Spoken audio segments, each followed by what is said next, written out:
tempo, a vida é o dever que nós trouxemos para fazer em casa. Quando se vê, já são 6 horas. Quando se vê, já é Natal. Quando se vê, já terminou o ano. Quando se vê, perdemos o amor da nossa vida. Quando se vê, passaram 50 anos. Agora é tarde demais para ser reprovado. Se me fosse dado um dia, outra oportunidade, eu nem olhava o relógio. Seguiria sempre em frente e iria jogando pelo caminho a casca dourada e inútil das horas. Seguraria o amor que está à minha frente e diria que eu o amo. E tem mais: não deixe de fazer algo de que gosta devido à falta de tempo. Não deixe de ter pessoas ao seu lado por puro medo de ser feliz. A única falta que terá será a desse tempo que, infelizmente, nunca mais voltará. Mário Quintana. Tipos de versos. Existe uma diferença entre poesia e poema. Explicando o que é poesia. Poesia é uma arte que pode ser expressa por meio do desenho, da dança, da música e diversas linguagens. Já o poema é um tipo de arte da poesia, mas é um gênero textual literário que vai se submeter às regras do texto literário.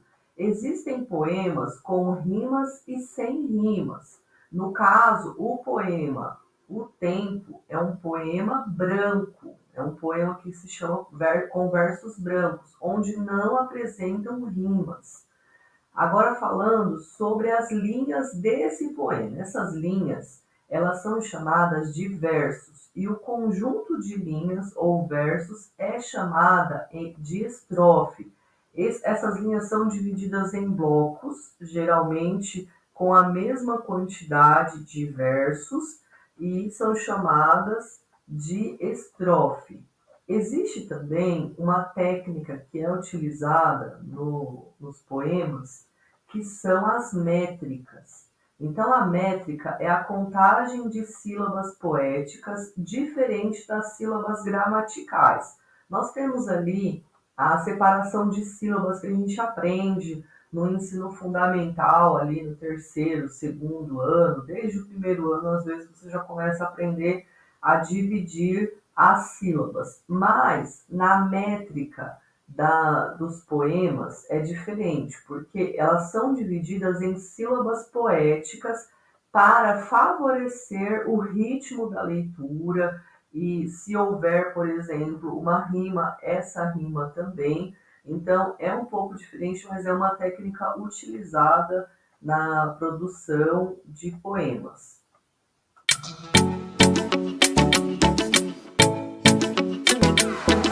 Assinale a alternativa que corresponda a uma incorreta interpretação do poema.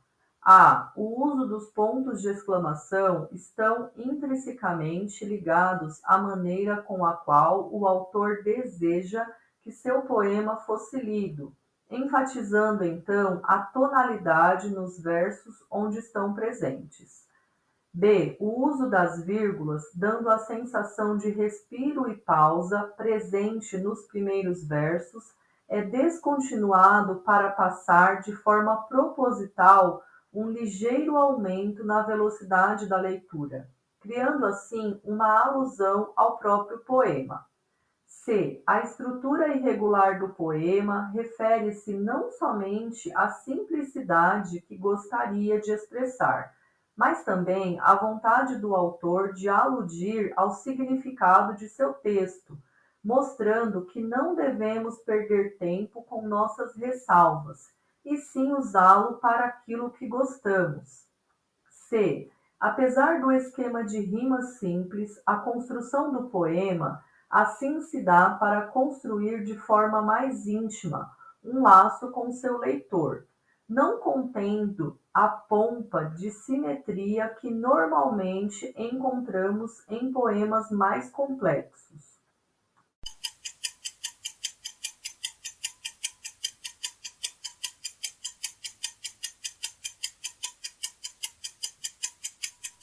A alternativa que corresponde a uma incorreta interpretação do poema é a D. Apesar do esquema de rima simples, a construção do poema assim se dá para construir de forma mais íntima um laço com seu leitor, não contendo a pompa da simetricidade que normalmente encontramos em poemas mais complexos. Então, aqui a pegadinha está na afirmativa de que o poema possui um esquema de rimas simples, visto que o poema não possui rimas. Geralmente, a maioria dos poemas apresentam rimas, mas esse poema em questão não apresenta rimas.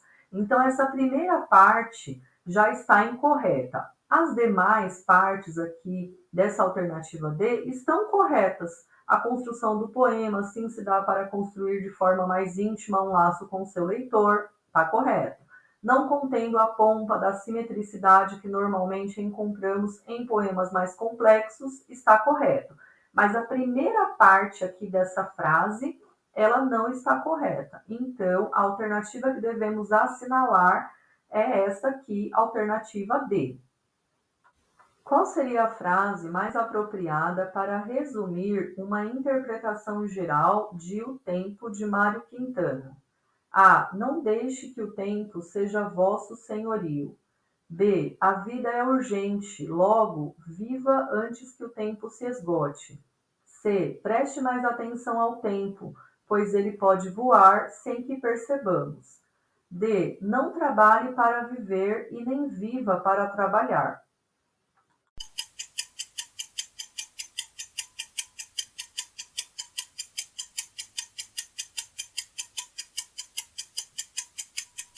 Resposta correta B. A vida é urgente. Logo, viva antes que o tempo se esgote. Assinale a alternativa que contém um tema não abordado no poema O Tempo de Mário Quintana. A. Relação entre a infância e a velhice, mostrando que quando crianças temos uma percepção diferente do tempo e por isso estaríamos mais propensos à diversão, algo que se perde à medida que crescemos. B. Visão de que a vida humana seria como um dever de casa, o qual sempre adiamos de ser feito, pois estamos constantemente ocupados com outros afazeres. C. Entendimento de que o tempo pode assumir uma característica veloz, da qual pouco temos controle. D. Ideia de que não podemos voltar atrás no tempo. Portanto, devemos utilizar agora para encontrarmos a felicidade.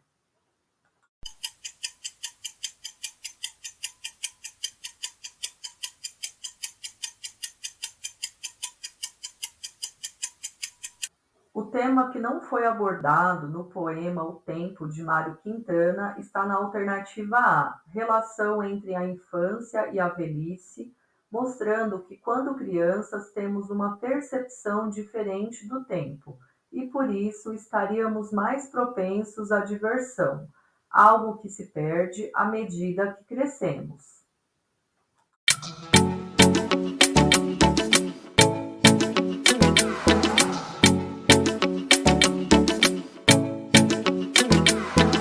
Nós trouxemos agora aqui esse poema chamado Presságio, de Fernando Pessoa.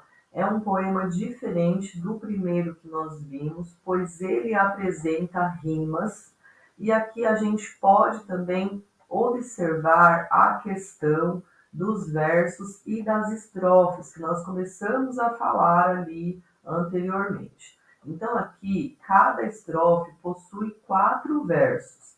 Então, nós temos aqui a divisão dos versos, como você pode ver aqui, nós contamos. Esse poema todo possui, ao todo, 20 versos e 5 estrofes. É só você contar aí direitinho, a gente já deixou destacado para você identificar. As características desse poema são rima, como, por exemplo, revela, ela, revelar, falar, sente, mente, dizer, esquecer, adivinhar se bastasse, olhar, amar, cala, fala, sente inteiramente, contar-lhe, falar-lhe, cantar, falar. Aqui nós temos uma métrica com 7 sílabas poéticas em cada linha, cada verso do poema, e nós temos também a identificação do eu lírico. Geralmente, num texto narrativo, nós chamamos de narrador, mas aqui nós temos o eu lírico, que seria como se fosse o narrador do poema. Quem escreveu foi Fernando Pessoa, uma pessoa do gênero masculino. Contudo, ele poderia ser o escritor e ter colocado um eu lírico feminino, que pode acontecer também em outros tipos de poemas, mas nesse caso ele seguiu o próprio gênero. O eu lírico é um homem também. Os versos receberão nomes específicos dependendo da quantidade de sílabas poéticas que possuírem. Aqui o poeta brincou com o número de sílabas, fazendo um crescente verso a verso. Sobre a ambição, de Guilherme de Almeida. Só de pó Deus o fez, mas ele, em vez de se conformar, quis ser sol e ser mar, e ser céu, ser tudo, enfim. Mas nada pôde, e foi assim, que se pôs a chorar de furor, mas foi sobre sua própria dor, que as lágrimas tristes rolaram, e o pó molhado ficou sem lodo, e lodo só. Então, nós temos aqui a classificação das estrofes quanto ao número de versos. Número de versos com um verso é monóstico, com dois, dístico, com três, terceto, com quatro, quadra, com cinco, quintilha, com seis, sextilha, com sete, sétima, com oito, oitava, nono, nona, 10, décima, e tem alguns que são irregulares também. Ao realizarmos a escansão, que é a decomposição do poema em elementos métricos, percebemos que o primeiro verso tem apenas uma sílaba poética, o segundo tem duas, o terceiro tem três, e assim sucessivamente. Veja o poema metrificado aqui. Só de pó Deus o fez, mas ele, em vez de se conformar. Então, nós temos aqui uma crescente que vai do 1 ao 12, né? Então, vai de uma sílaba poética a 12 sílabas poéticas. Essa separação de sílaba nem sempre é igual à separação de sílabas gramaticais. Então, é importante a gente entender isso, caso caia alguma questão onde você precisa dizer quantas sílabas poéticas, identificar ali quantas sílabas poéticas há num poema. Redondilha menor, com 5 sílabas poéticas. Elas também são chamadas de medida velha. Eram muito utilizadas nas cantigas do trovadorismo e até hoje também são utilizadas. Nós temos aqui o exemplo de uma trova de Camões com 5 sílabas poéticas. Eles verdes são, e têm por usança, na cor esperança, e nas obras não. Vossa condição não é de olhos verdes, porque me não vedes. Essa obra que se chama Eles Verdes São, de Luís Vaz de Camões, que é muito famoso. Então, a gente vê aqui já a redondilha já dividida nas sílabas poéticas, para você já identificar como é feita essa contagem.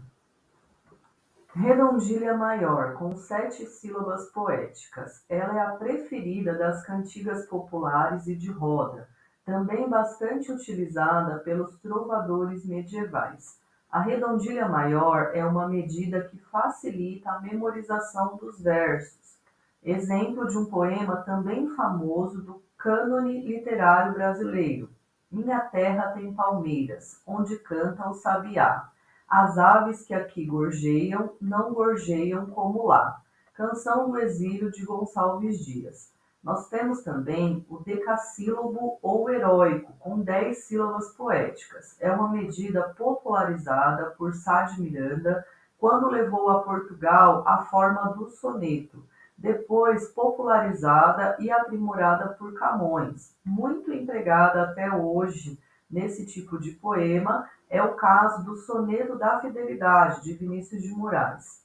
De tudo ao meu amor serei atento, antes e com tal zelo e sempre tanto, que mesmo em face do maior encanto, dele se encante mais meu pensamento. Alexandrino, com 12 sílabas poéticas. É bastante utilizado pelos parnasianos e simbolistas. O verso alexandrino tem origem francesa. Os sonetos alexandrinos seguem um rigoroso esquema de composição, cujas rimas e tônicas devem obedecer a determinadas estruturas pré-estabelecidas. É tido como forma ideal para exprimir ideias e adjetivos retumbantes, épicos e exaltados. Vejam um exemplo. Bailando no ar, gemia inquieta vagalume. Quem me dera que fosse aquela loura estrela que arde no eterno azul como uma eterna vela, mas a estrela fitando a lua com ciúme. Círculo vicioso de Machado de Assis.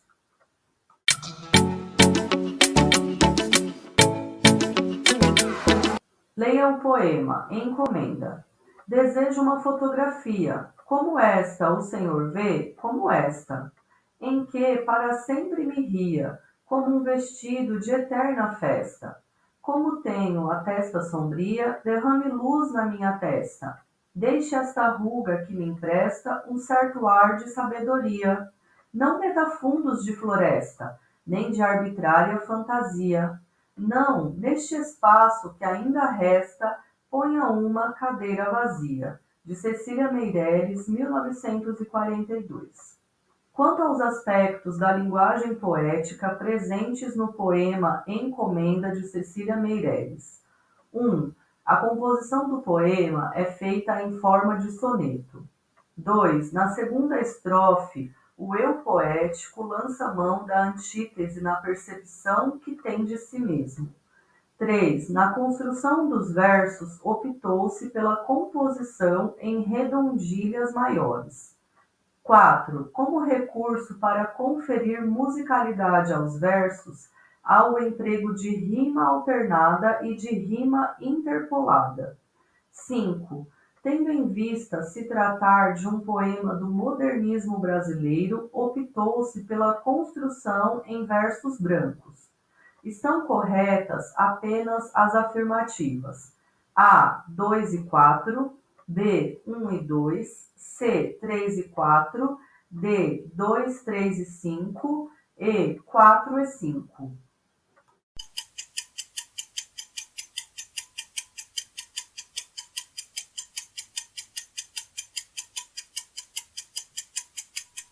Resposta correta A, afirmativas 2 e 4. A afirmativa 2 apresenta uma antítese com as palavras sombria e luz, então está correta. E a afirmativa 4 também apresenta rimas intercaladas e interpoladas. Como na estrofe 1 aparece a rima intercalada AB, como destacamos aqui, e na segunda estrofe nós temos as rimas interpoladas, ABBA. Isso tudo para favorecer a musicalidade dos versos.